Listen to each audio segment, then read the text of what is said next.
Very good evening to you. Thank you very much for making time for us live from the Broadcasting House in Nairobi. This is Channel 1 News Hour, a comprehensive bulletin lined up for you tonight. I will be speaking to the chairperson of the Law Society of Kenya Nairobi branch, Eric Theuri. This week, the Law Society of Kenya is marking the Legal Awareness Week. What do you know about the Kenyan law, and should you be in need of pro bono services, who do you call, and how are you standing to benefit from those type of services? We have a lot more lined up for you. Plus, of course, the KDF Day was marked in Mariakani, Mombasa County today. A lot has been said about Kenya's men and women in uniform, but the government has promised to support them all the way in efforts to secure this region. We have those details lined up for you, but first, let's have the highlights. Kenya records 604 new cases of COVID-19, the highest number of infections in the wake of phased reopening of schools. The government assures the Kenya Defence Forces of its unwavering support in efforts to combat terror activities in the region. And Deputy Chief Justice Philomena Mwilu appoints 5-judge bench to hear petitions on the advisory by Chief Justice David Maraga on dissolution of Parliament.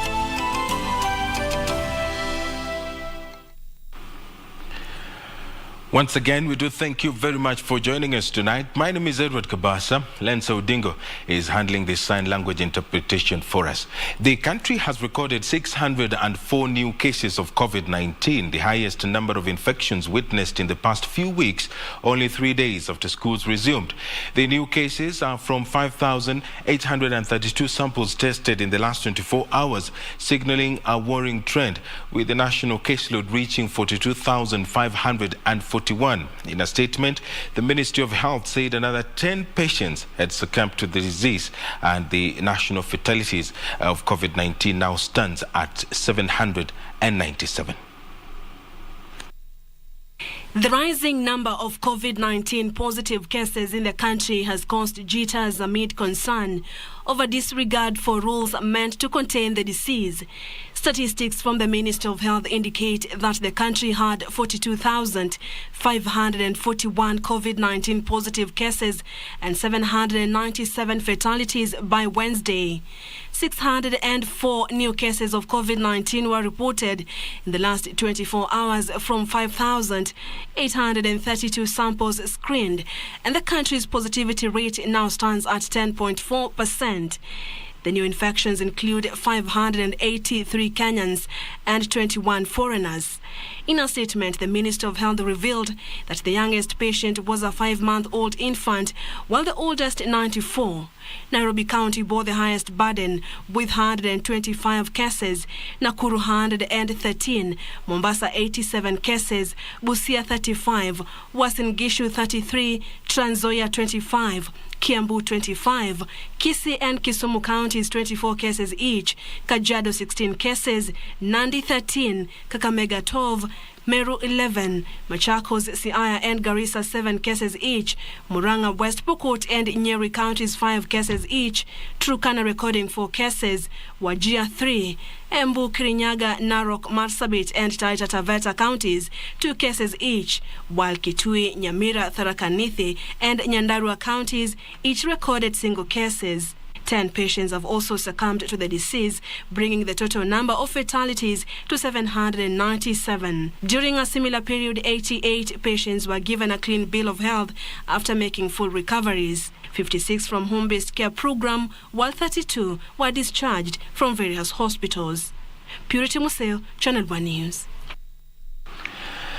The government has assured the Kenya Defence Forces of its unwavering support in efforts to combat terror activities in the region. Speaking during the 9th KDF Day in Mariakani, Defence Cabinet Secretary Monica Juma underscored the contribution made by Kenya's gallant soldiers in regional and global stability. The Kenya Defence Forces Day is marked every year in honor of the men and women who selflessly take up the task of protecting the country.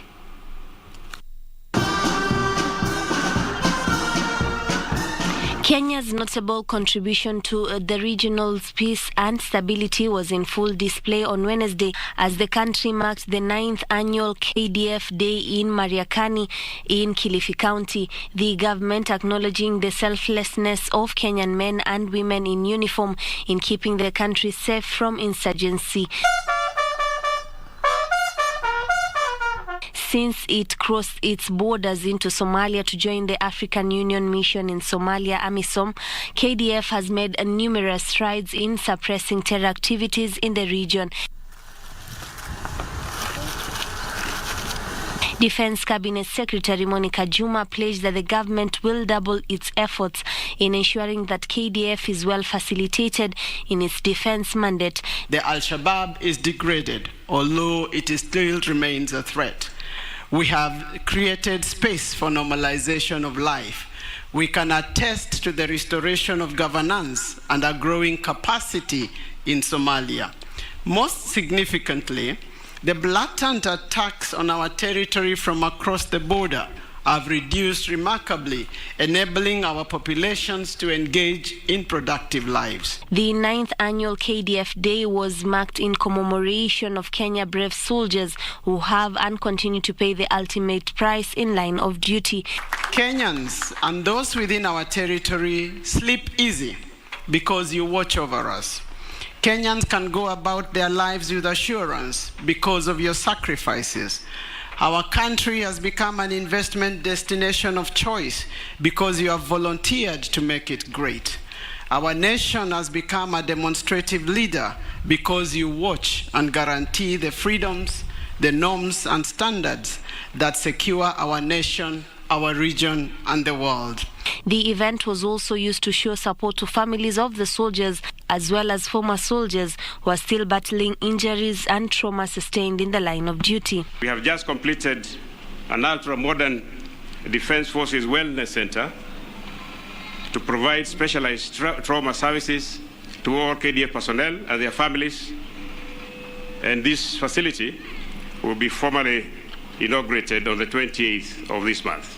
Our elaborate network of welfare centers under the Defense Forces Headquarters Compensation and Welfare Branch continues to ensure that all the needs of the families of fallen heroes and injured service members are properly coordinated and effectively and efficiently processed. Kenyans will always salute the gallant efforts of the Kenya Defense Forces in protecting its territorial boundaries. Juni Karisambele for Channel 1 News Hour from the Mariakani Garrison. To other matters now, Deputy Chief Justice Philomena Mwilu has appointed a 5-judge bench to hear the cases and petitions filed in court on the advisory by Chief Justice David Maraga to President Uhuru Kenyatta to dissolve Parliament. Justice Weldon Korir had directed that the cases be referred to the Chief Justice to appoint judges who will hear them, and Maraga, being a respondent in the case, directed the Deputy Chief Justice to appoint the bench. After the Parliamentary Service Commission and 2 other Kenyans moved to the High Court to challenge the advisory by Chief Justice David Maraga to the President to dissolve Parliament, the judiciary through the Deputy Chief Justice Philomena Mwilu has appointed a 5-judge bench to hear the case. The 5 judges are Lydia Achode, James Makau, Pauline Nyamoya, Anthony Ndongo and George Odunga. On September the 21st, Maraga advised President Uhuru Kenyatta to dissolve Parliament over its inability to pass the 2/3 gender rule over 9 years. However, 3 days later, Justice Weldon Korir suspended Maraga's advisory pending hearing and determination of the Parliamentary Service Commission petition. According to the PSA, the advice to dissolve the August House was ill-advised, premature and unconstitutional and would plunge the country into a constitutional crisis. Elsewhere, the Office of the Director of Public Prosecution has approved murder and assault charges against Malindi Member of Parliament Aisha Jumwa and her bodyguard Geoffrey Okuto regarding the killing of a man and injury of several people 3 days before the Ganda ward by-election in Kilifi County last year. On the evening of Tuesday, October 14, 2019, Jumwa is said to have stormed an ODM agents meeting at the home of its aspirant Ruben Katana, where a scuffle ensued and Katana's uncle Nkumbao Jola was shot. He later died upon arrival at Malindi General Hospital. The Malindi MP and her bodyguard are expected to be arraigned in court next Wednesday. For Channel 1 News, I'm Ben Troinjue. And Devolution Cabinet Secretary Eugene Wamalwa has defended the move to have governors eyeing the presidency in the 2022 polls resign from their current positions 6 months before the election date.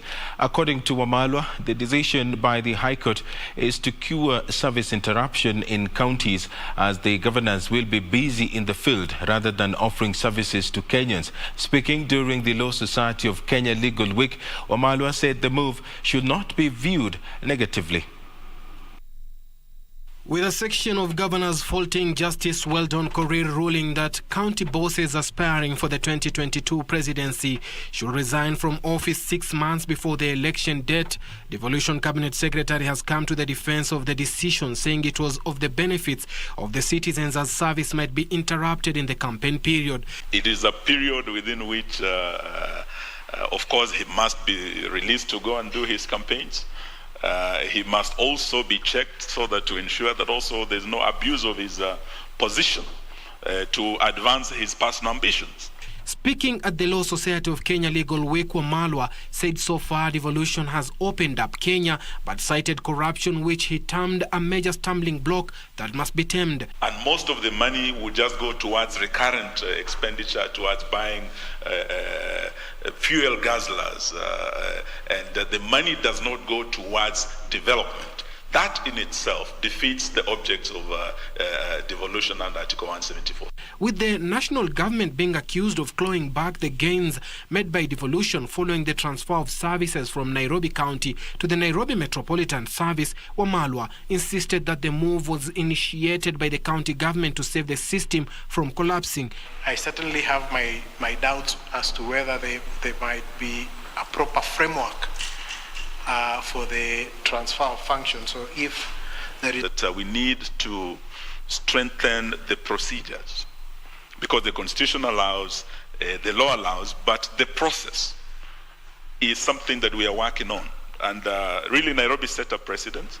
The CS revealing that the national government will not hesitate to support counties facing challenges. No county should suffer.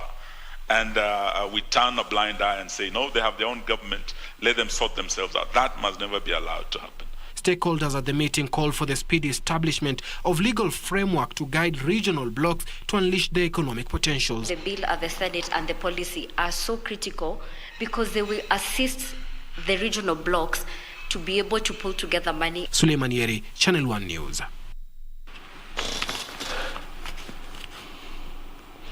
You're watching Channel 1 News Hour. Right now, I am joined by the chairperson of the Law Society of Kenya Nairobi branch, Eric Thuri. Thank you very much for joining us tonight. It is a very busy week for the LSK, Legal Awareness Week. What is it all about?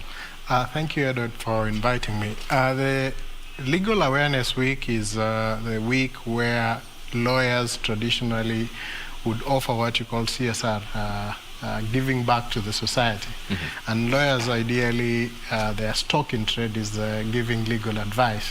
And that is the reason why we have a Legal Awareness Week where we give free advice, otherwise called pro bono. And we are also trying to raise awareness on various aspects on matters of law. Like today we were discussing devolution, tomorrow we'll be discussing another area of law. And so this ideally is a week for the lawyers to give back for free, so that if you are out there and you have a legal issue and you probably just need advice, then you can walk into there are tents at the Supreme Court and at the Milimani Commercial Court where the parking is at, and you'll find lawyers and they would give you advice. That is for those who are in Nairobi. There are various other, because the Law Society has the national office and has the branches. So in Kiambu, for example, because Nairobi branch jurisdiction covers Nairobi and Kiambu counties. So in Kiambu there is a tent, in Thika there is a tent, and all across the country where there is a spread of our branches, you have lawyers who have pitched tents either in a courtroom or any other outside the courtroom, and they're giving free advice. And so they would give advice, but in other instances, it is not just advice. If you are indigent, then they would be able to take up your case on a pro bono basis. Yeah, because that was going to be my next question, the scope of this pro bono services.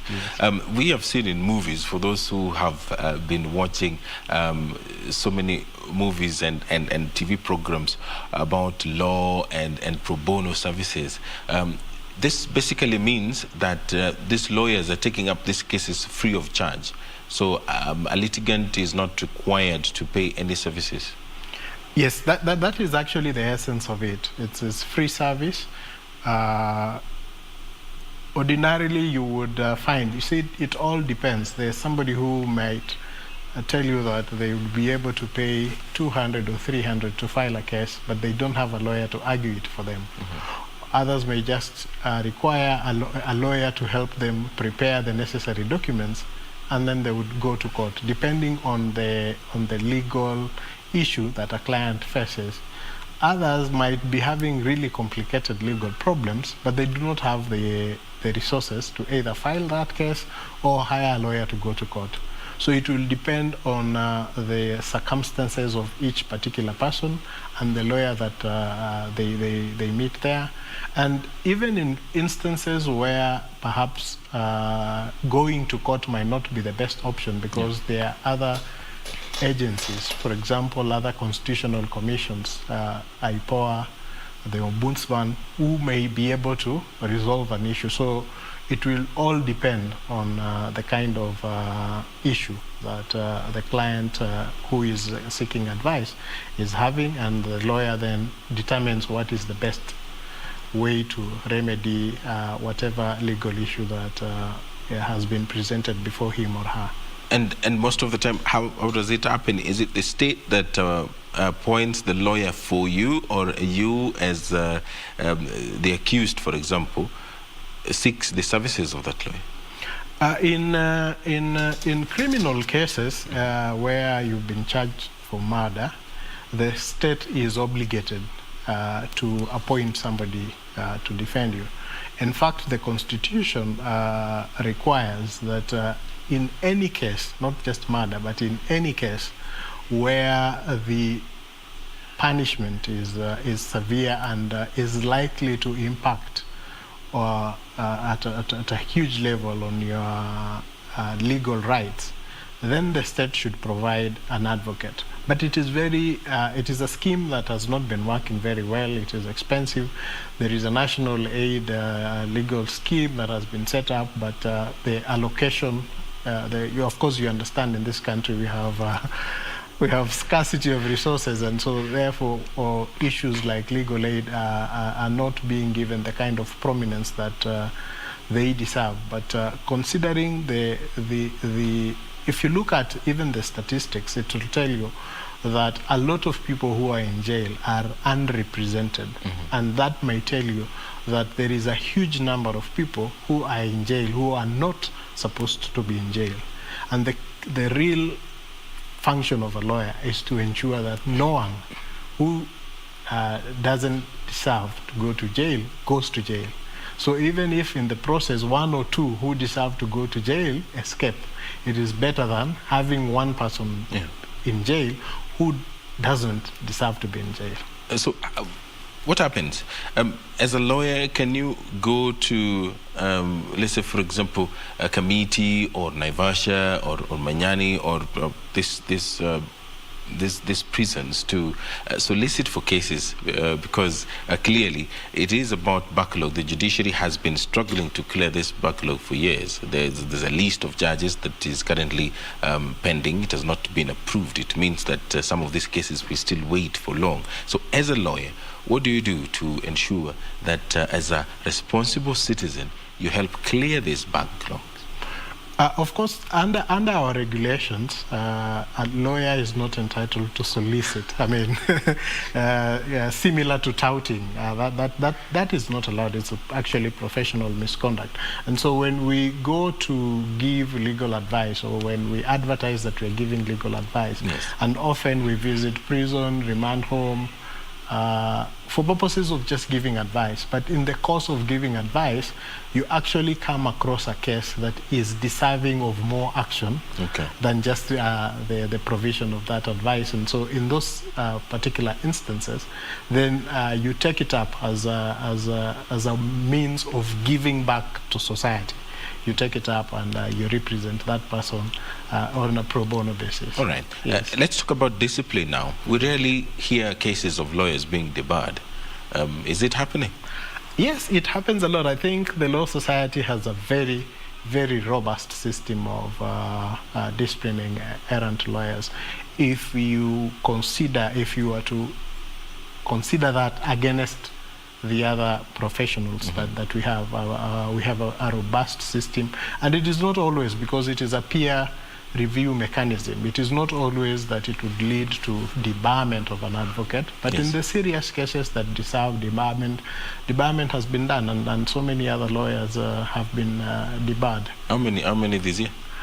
I may not have the statistics. In Nairobi, you are the chair of LSK. Yes, but you know the disciplinary process is handled at the Advocate Disciplinary Tribunal. So for us, the aspect of discipline that we handle is basically mediation, so that if a client has a problem with his lawyer, they'll come to us for mediation, and we'll try and put the advocate and the client together and try and see how we can resolve that problem. In the event that it is unresolved, then it is escalated to the next level, where it goes to the disciplinary committee. As I've mentioned, our disciplining is more of peer review, in terms of there are certain standards that you're supposed to adhere to, and so you are measured against those standards. And where perhaps it is found that you are wanting in one aspect or two in terms of meeting the standards that are set, then appropriate action is taken. Sometimes a fine would be imposed. Some other time there would be a suspension for a particular period, and in extreme cases then there would be debarment. All right, and finally, talking of tiffs between clients and lawyers, we have had instances where some clients accuse their lawyers of failing to remit a settlement, for example. Yes. Is this something that is happening, and if at all it is happening, how is it being addressed? It would be remiss of me not to say that we've had those kind of cases, because we are a large society. We are about 17,000 and above, and not everyone follows the rules. So we have those errant cases, and when, I mean, there are few, but when they do come up, of course, they sort of tend to hog the limelight. I mean, you know that the story of a dog biting a man doesn't sell, but the story of a man biting a dog gets much more prominence, and that is what happens in our instances. But as I've mentioned, we have a very robust system of ensuring that that is compensated when it is brought to the attention of either the Law Society itself or at the disciplinary tribunal, because the disciplinary tribunal is also just an arm of the Law Society, but its main focus is in enforcing and ensuring that all advocates adhere to the rules of professional provision of legal services. All right. Yes. Thank you very much. Asante sana. Appreciate it. That was Eric Theuri, is the chairperson of the Law Society of Kenya, Nairobi branch, is helping us understand what the Legal Awareness Week is all about. You are watching Channel 1 News Hour. You don't go anywhere. We still have plenty more news lined up for you on the other side of the break.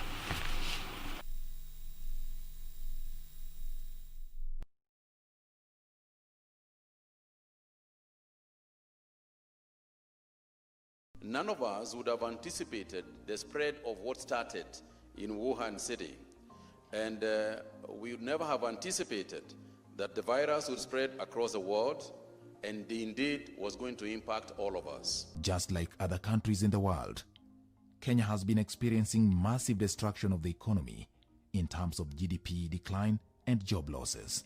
First, we identified what were the immediate needs as developed by the ministries and the institutions that were at the forefront.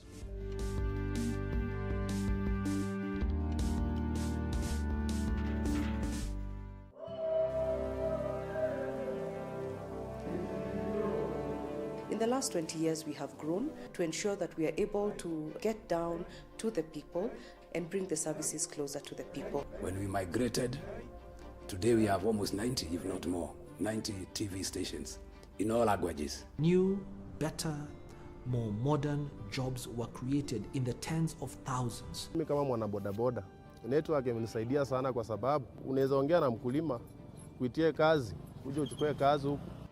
I mean, it changed people's lives dramatically when they could communicate easily, inexpensively. Lakini kwa sasa hivi unaweza ukapiga simu popote penye huko. Hata sasa hivi niko hapa nimeitwa kazi kwa sababu ya simu. New careers have been developed. And we have seen an improvement in the quality of service that is offered. You get to know so many people in very short time. You get to sell your business in a very short time. So my cell phone really helps me. I can't do without it. Many businesses are going online. Services are going online. Having a very strong but open, transparent regulator was very, very key in getting us where we are now. After a long break of over 6 months due to COVID-19 pandemic, which brought sporting activities to a standstill globally, soccer actions resume in Africa mid this month. Is the corner into the penalty box? Oh, it's a great header, it's in the back of the net, they scored! The CAF Champions League enters the semi-final stage. First leg encounter with on Sunday, 18th October 2020, another Moroccan club, Raja Casablanca, invites Egyptian side Zamalek. By Mutuali gets a decent cross in. Oh, it's a beautiful goal! Goal number 2! Catch all the action live and exclusive on KBC Channel 1, your true sports partner. On the next episode,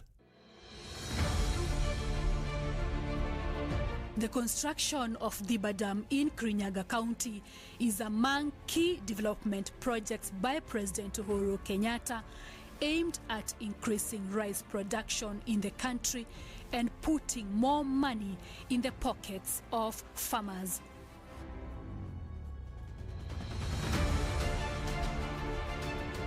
This week on Project 254. Hii kazi yenye nafanya hapa Diba Dam, for one, imenisaidia kusomesha mandugu zangu. Na hakikisha kuwa vipimo nilivyopewa na engineer kuja kuangalia kwa site tukijenga vimetimishwa. Hiyo damu ikimalizika, wakulima wa mchele watafaidika. Watch it on Thursday at 8:30 p.m.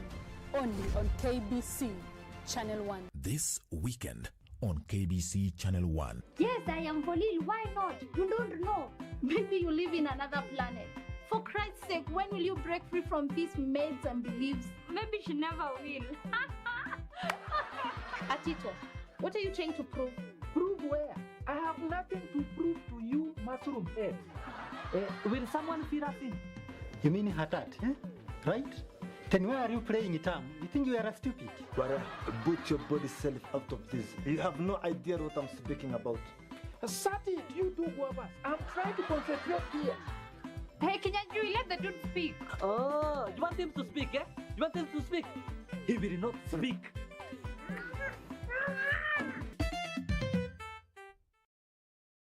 Next on. Hii list ulikuwa ume-exaggerate na how much? 3,000. Keep a very close eye on Lucy. Sasa. She's not as good as she seems.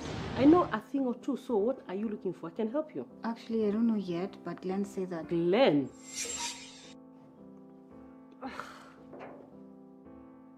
It's just... Yuko. So Glenn amerudi, ameanza kutupa accusations, eh? Yeah. But you're helping him by doing exactly what he wants.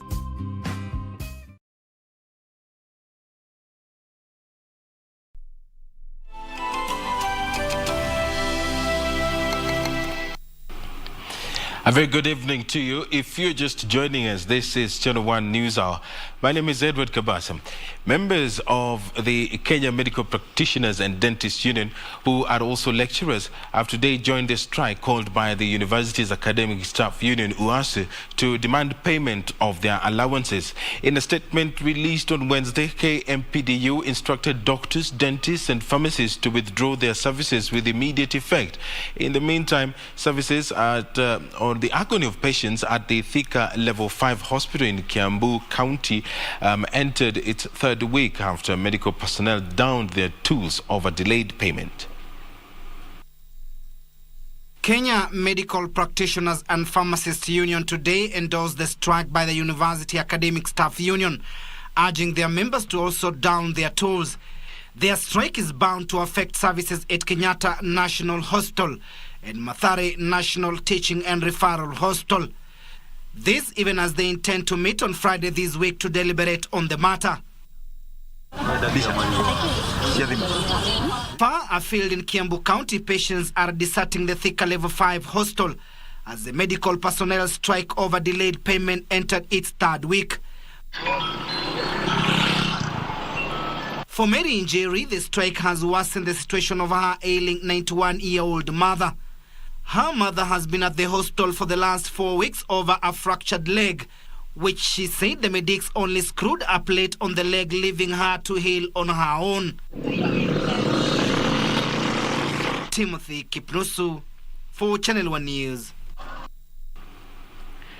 The Shona community that has been living in Kenya since the 1960s is calling on Parliament to fast-track a consideration of a petition seeking to have them recognized as Kenyan citizens. The community, whose forefathers arrived in the country from Zimbabwe as missionaries, say they are facing a myriad of challenges in their quest to live normally as Kenyans. Wycliffe Okech with that story.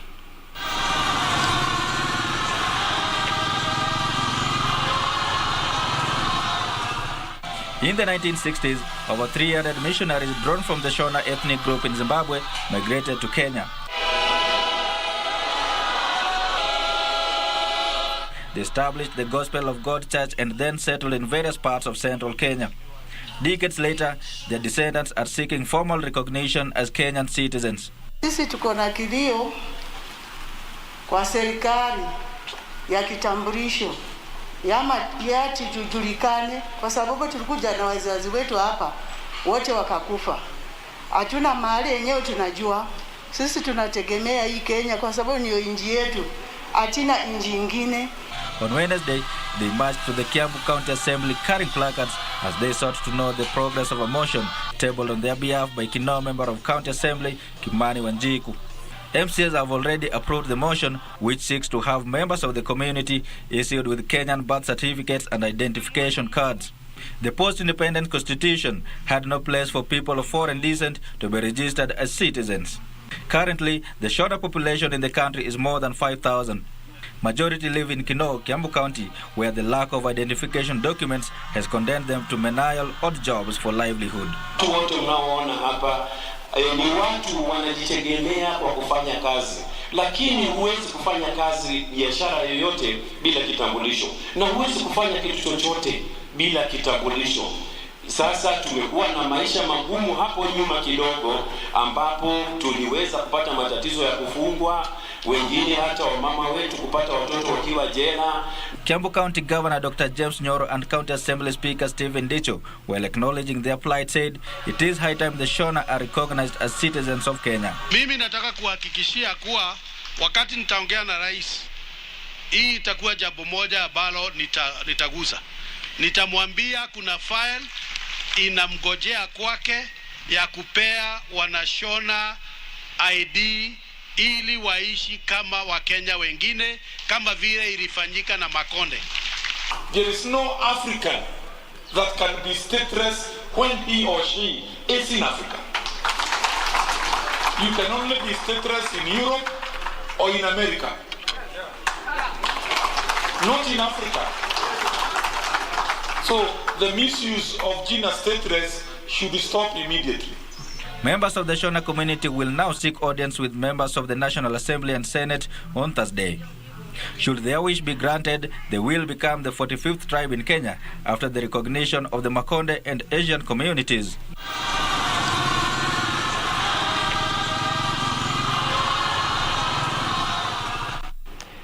Thank you, Wycliffe, for that report.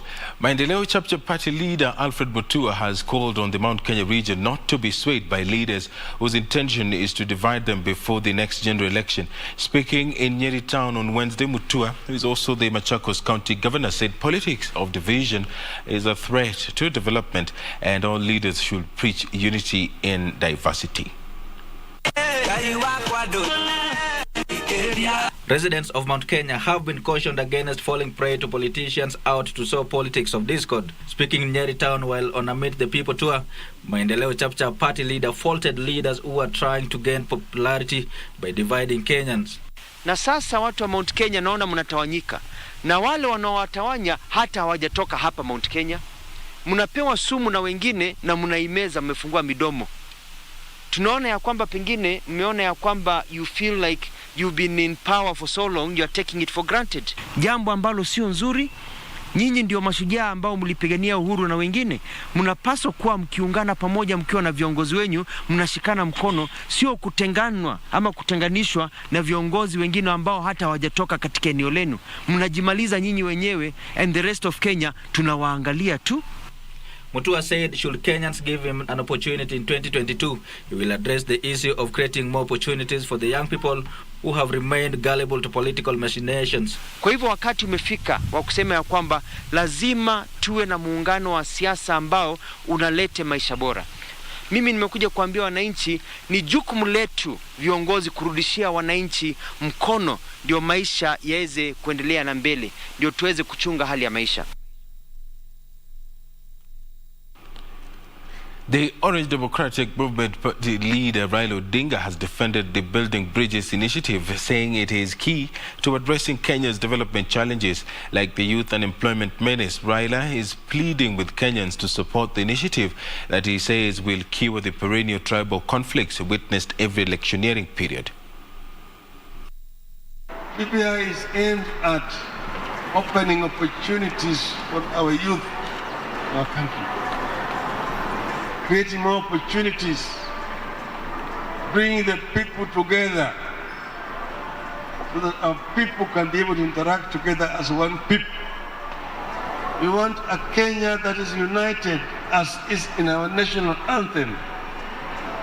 We dwell in unity, peace and liberty, and plenty to be found within our borders.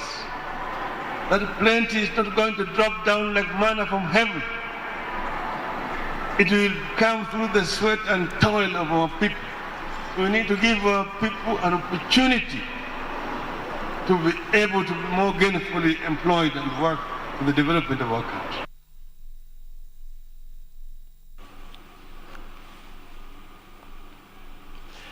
Kisumu-based preacher who accompanied religious leaders to a church service at the Deputy President's Sugoi home early this week claims his life is in danger. Father John Pesa, the founder of the Holy Ghost Coptic Church, says a unknown person stormed his church in Kanyakwar on Tuesday demanding money and threatening to kill him.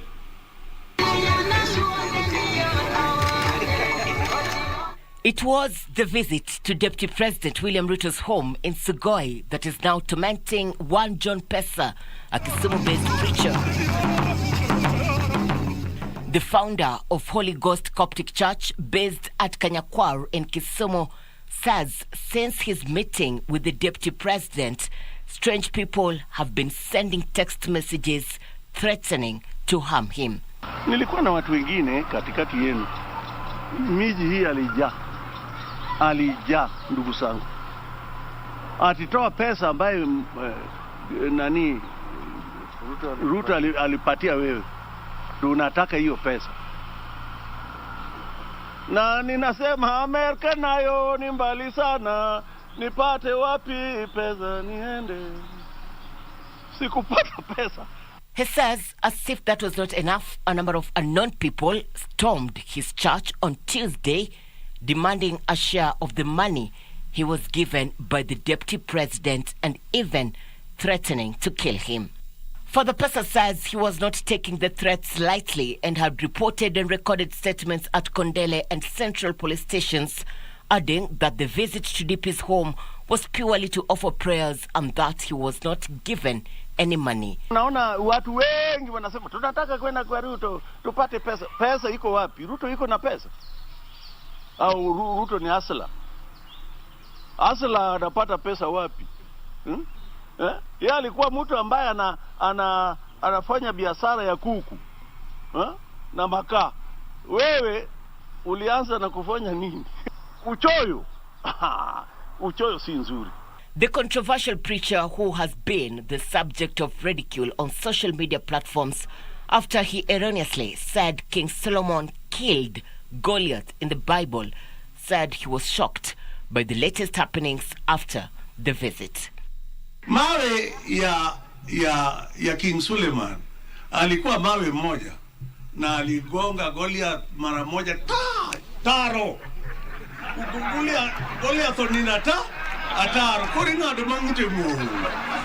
Father Pesa said his intention was to liken Ruto's presidential bid to how David killed Goliath and defended himself against the error, saying age was catching up with him. He said as a servant of God, he was open to all and will not fear to honor such invitations in future. Nani hata nyinyi watoto ukiita mimi nyumbani kwako nitakuja. Irene Mchuma Odim, Channel 1.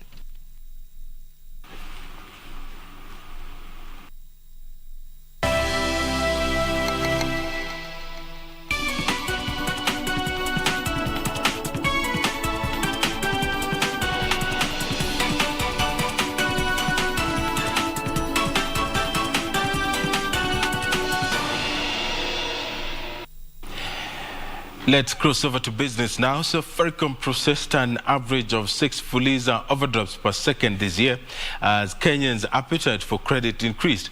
The telco processed 393 million transactions valued at 245 billion shillings during the 2019-2020 fiscal year.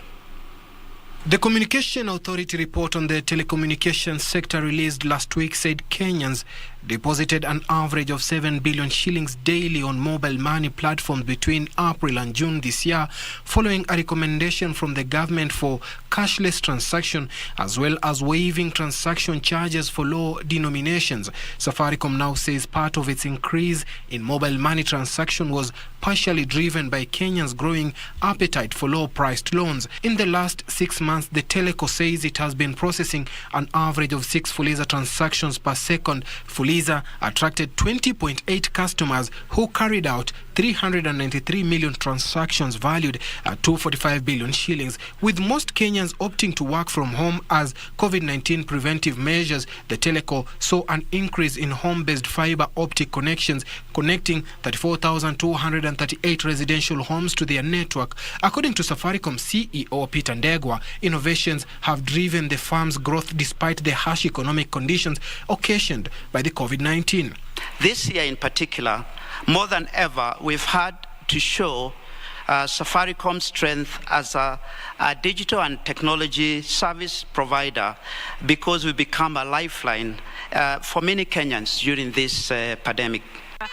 In its business sustainability report, Safaricom says its cumulative outcome of the economic, social and environmental impacts increased by 9% to 654 billion shillings in the last financial year. For you, pledging here and now today to continue.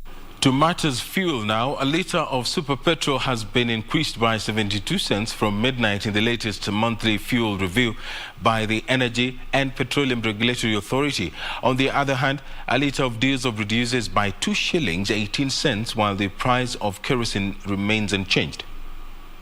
Data from the Energy and Petroleum Regulatory Authority indicates that the average landed cost of imported super petrol increased by 1.12%, while diesel decreased by 5.42%. Kerosene remained unchanged as no cargo was discharged at the port of Mombasa. In addition, the shilling further weakened from 107.93 shillings to the dollar, touching a high of 108.60 to the dollar. This negatively impacted the price of super petrol, which increases by 72 cents, while a litre of diesel reduces by 2 shillings 18 cents. As usual, fuel will be cheapest in Mombasa, where a litre of super petrol will retail at 104 shillings and 86 cents, while diesel at 90 shillings and 53 cents, as kerosene will retail at 81 shillings and 37 cents. In Nairobi, a litre of super petrol increases to 107 shillings and 27 cents.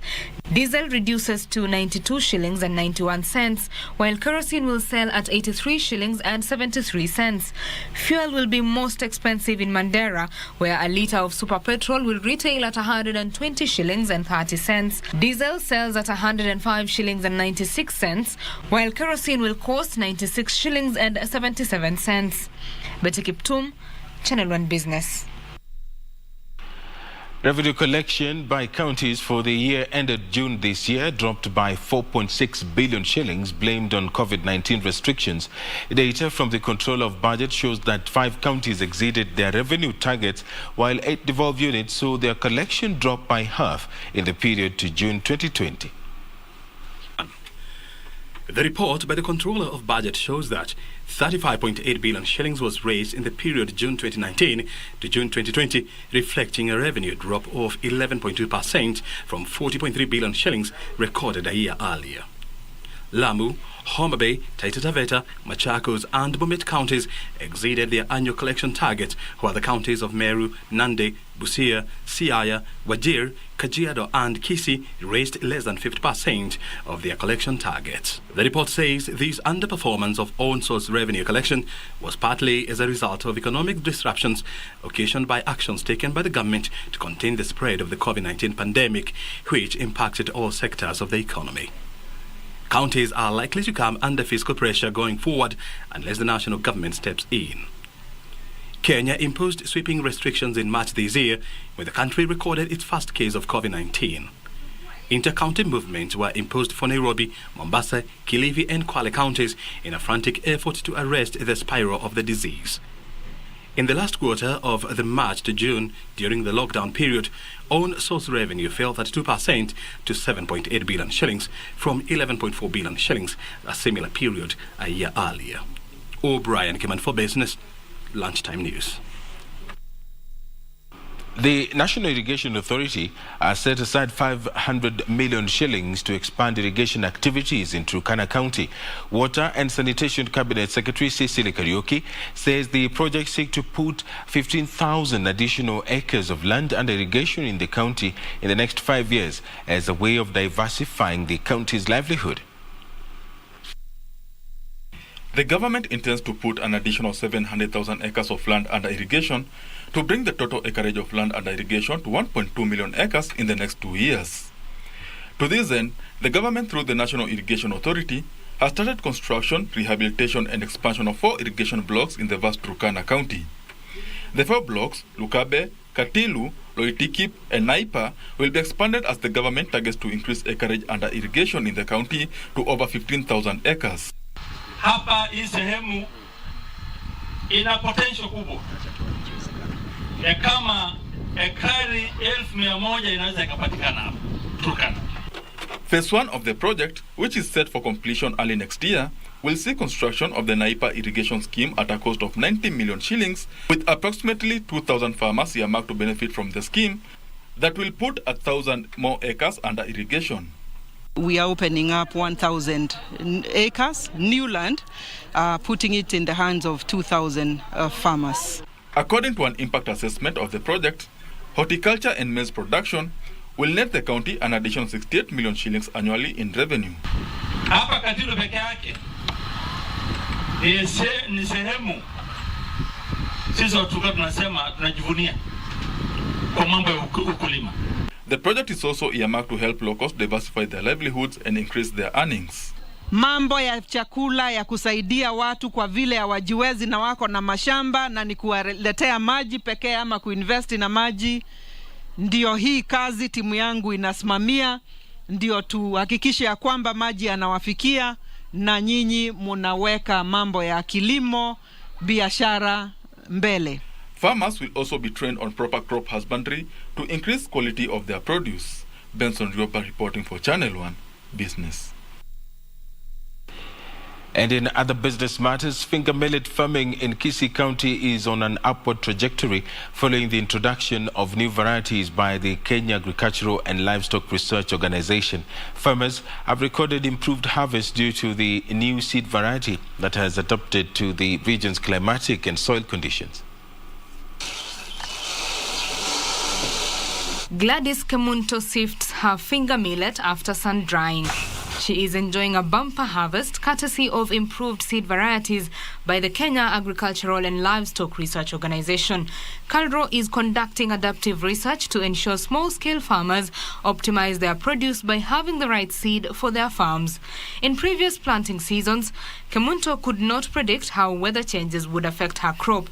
She assumed that any seed was good, but her dwindling produce pushed her to seek answers. Wakati sasa nilikuja kutafuta maono kwa hawa wakubwa wa wimbi. Walinielekeza sasa vile nafaa kupanda ni wakati gani na ni mbegu gani mzuri zaidi. Sababu wakati nilianzia mimi sasa nilikuja tu kuuliza mbegu yoyote, sikujua ni gani nafaa mahali gani. The seed development under KALRO's Kenya Climate Smart Agricultural Project has a number of finger millet varieties on trial. I've also now released what I referred to as the Kakwimbi series. Kak standing for Kakamega, and then Wimbi, and then the number. So I have got Kak Wimbi 1 up to Kak Wimbi 4.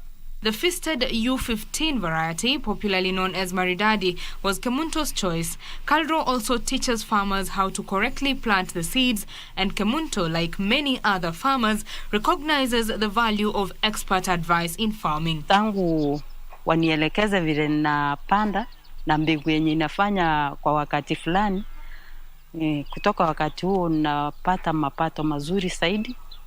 Imenisaidia zaidi sana kulipia watoto fee. In Kirinyaga, farmers are set to receive 40 tons of biotechnology cotton from the American government. U.S. authorities say the seed will be delivered to farmers for planting during this rainy season. The United States believes that Kenya is so important and is such a good friend that they should be self-reliant. And that means seed is better than delivering food. Seed is better, is giving the people of this county the ability to take care of themselves. Cotton presents an enormous investment opportunity for farmers in the county since there is a huge shortage of supply of cotton in the textile industry in Kenya. The government legalized commercial cultivation of BT cotton last year after years of trial at KALRO Center in Mwea. Betty Kiptum, Channel 1 Business.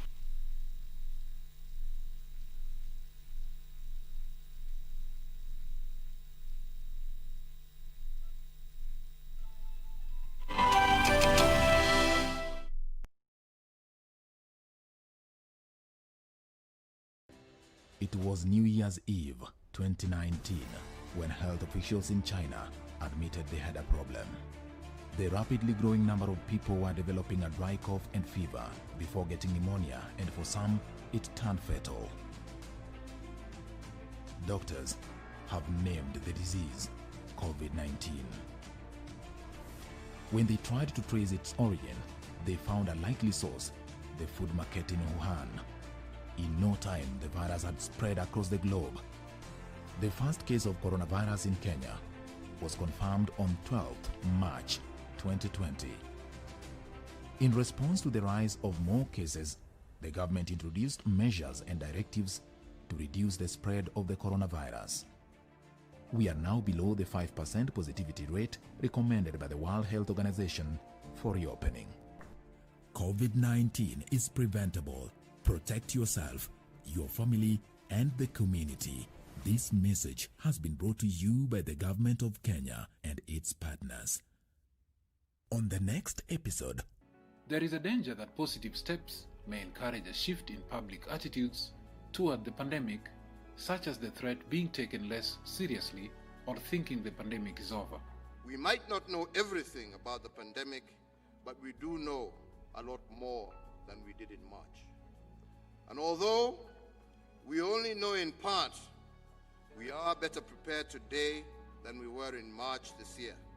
The question that then comes to mind is, what if the virus mutates? Every virus can mutate, that is, change. At best, a virus becomes weaker through mutation. On the next episode of Hala. Kizungumza. Si kitabu hicho. Kizungu ulikuwa kizungumza. Bwana, sisi tukupeleka shuleni kwenda kusoma, kumbe tumekupeleka sisi kukutoa wewe ujingani uje kutudanganya sisi. Lakini si uniambia una kile cha you told me your parents are illiterate. Ndio hicho kiko. Naomba zungumza Kiingereza na Kizungu. Huyo kijana hakuna kitabu chochote alikuwa amekuja kuomba. Kwa nini?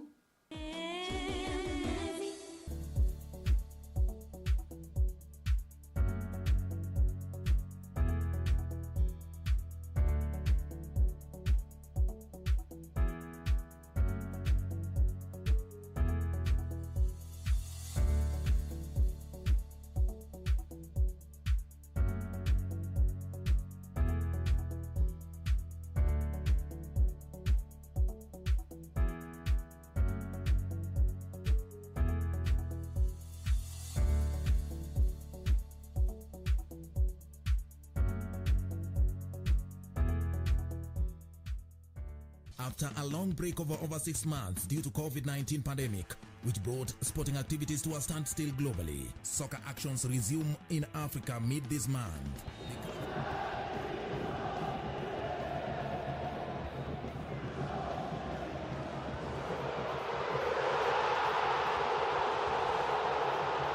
The CAF Champions League enters the semi-final stage, first leg encounter with Moroccan clubs clashing with their Egyptian counterparts. This Saturday, 17th October 2020, Wydad Casablanca host Al Ahly.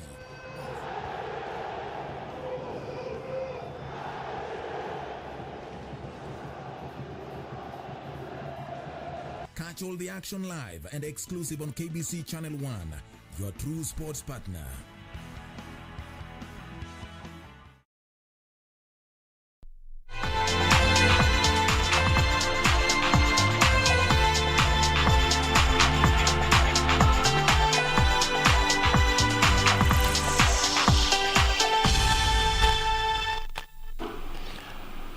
Welcome back. Time for sports. Former Prime Minister Raila Odinga has challenged corporates to step in and support community football clubs in the country to ensure their sustainability ahead of the new season. Raila has in the meantime said that the launch of the construction of Kisumu Stadium will be held next week.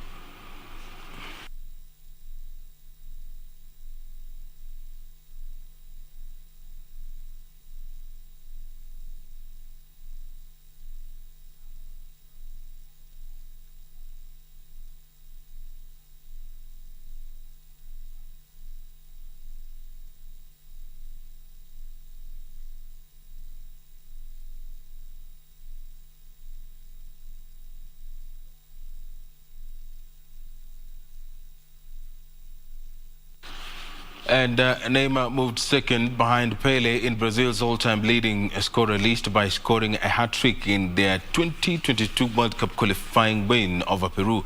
The Paris Saint-Germain forward scored his 64th international goal when he tapped in late to complete a 4-2 win. Peru twice took the lead in Lima, but Neymar scored 2 penalties to take his tally above Ronaldo, with Pele on 77. Everton's Richarlison also scored, connecting a header from Liverpool's Roberto Firmino. Neymar has scored his goals in 104 international appearances, while Pele played 92 times for his country. Brazil and Argentina lead the group after winning both of their opening matches, while Paraguay, who beat Venezuela 1-0 on Tuesday, are third. The top 4 from the 10-team group qualified directly for Qatar, with the 5th place side going into an inter-confederation playoff. Elsewhere, Algeria ended an impressive international break with a 2-2 draw against Mexico in The Hague on Tuesday, despite being a man down for much of the second half. The contest was a rare meeting between Africa Cup of Nations holders and CONCACAF Gold Cup holders, but ultimately, neither side was able to clinch bragging rights for their confederation. Diego Lainez struck in the 86th minute for Mexico as they rescued a draw, having initially taken the lead late in the first half through Jesus Corona.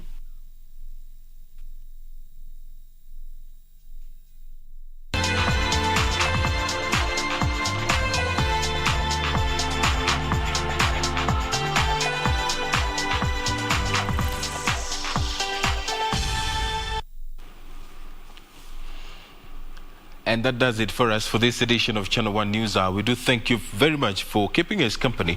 You can always stay up to date with breaking news on Twitter at KBC Channel 1. My sign language interpreter has been Lenso Udingo, and my name is Edward Kabasa. But Irene Muchuma Udim is coming up next with the day's weather forecast. Good evening and a very warm welcome to Channel 1 Weather Updates. My name is Irene Mchuma Odim. Tonight, the coldest town is Narok. Temperatures stand at 11 degrees Celsius. There are showers of a few places in the county of Nairobi and areas over the northeastern parts of the country. There are showers accompanied by thunderstorms over the Lake Basin region and western parts of the country. Weather patterns that are also stretching to the northwestern parts of the country, but the southeastern lowlands and the coastal strip are. And that is how the night will be. Tomorrow, there will be light rains in Meru and Nyeri during the morning hours. The capital will be cloudy, but sun intervals will prevail. The northeastern parts of the country will mainly be sunny, but there will be rains in Mandera during the morning hours. The northwestern parts of the country will largely be characterized with sunny conditions, but there will be rains over a few places, and these will be limited to Lodwar and areas around Samburu. The western parts of the country and the Lake Basin region will mainly experience sunny conditions during the morning hours, but in Kitale, there will be rains just like today, and the southeastern lowlands will mainly be sunny, also at the coastal strip, but there will be scattered wet conditions over the coastal region. In the afternoon, we'll see changes over most parts of the country. These will be showers accompanied by thunderstorms, and these will affect Kitale, Eldoret, Kakamega, and Kericho. Also over the northwestern parts of the country along the border of Kenya and South Sudan, there will be showers accompanied by thunderstorms. The northeastern parts of the country will experience sunny intervals. The coastal strip will be sunny in the afternoon. The southeastern lowlands, that is Machakos, Makindu, Voi, and areas around those towns will also experience sunny intervals. In the capital, it will be sunny as much as some cloudiness will characterize the region during the afternoon hours. There will only be showers of a few places in Meru and Nyeri during the afternoon hours, and these will be over mountainous areas. There is a sigh of relief on temperatures in Lodwar. Highs of 31 will be experienced, one that we have not experienced for quite some time. Lodwar will experience highs of 31 degrees Celsius. Mandera will experience highs of 36 degrees Celsius. The capital will experience highs of 27 and lows of 13 degrees Celsius. This is how weather is shaping up in the home country. Time now for us to cross the borders and have a look at the international forecast. Do have a good night. See you tomorrow. God willing.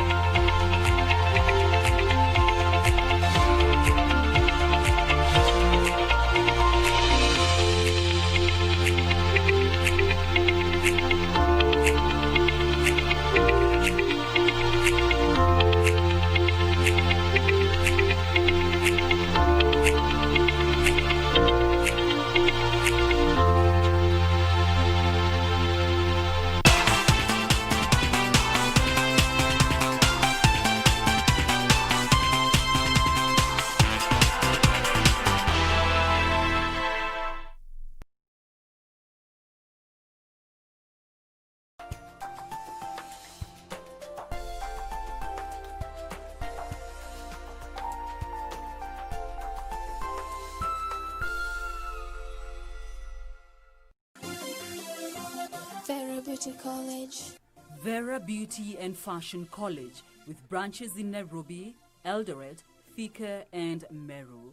Did you know that we are a TVET approved institution? We offer courses in fashion design, interior design in soft furnishing, event decoration, flower arrangement, event planning, hairdressing, barbering and dreadlocks, beauty therapy, makeup, nail technology, spa massages, teaching skills, TOT, solo business management, and many more.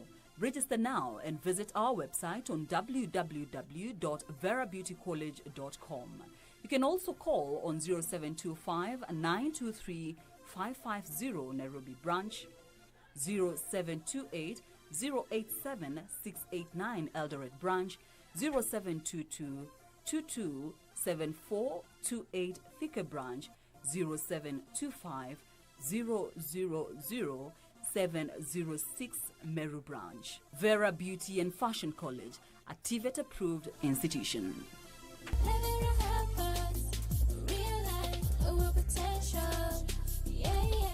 None of us would have anticipated the spread of what started in Wuhan city.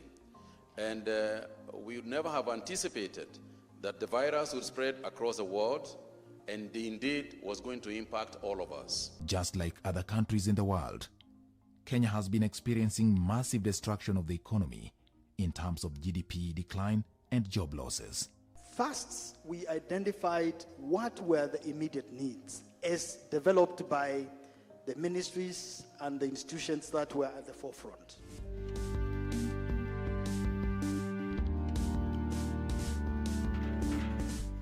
On the next episode, the construction of Diba Dam in Kirinyaga County is among key development projects by President Uhuru Kenyatta aimed at increasing rice production in the country and putting more money in the pockets of farmers.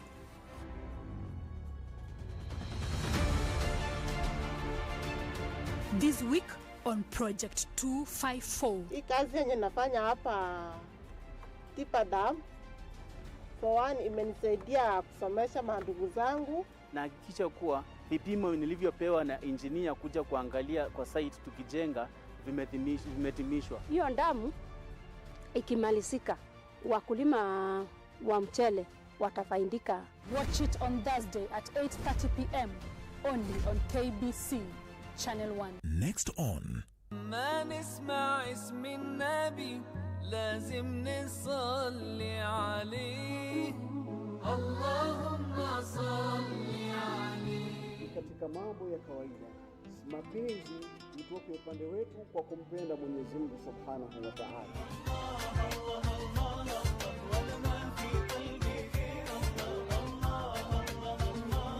Miongoni mwa manufaa ya kupendwa na Mwenyezi Mungu ni kuwa Allah atawafanya binadamu na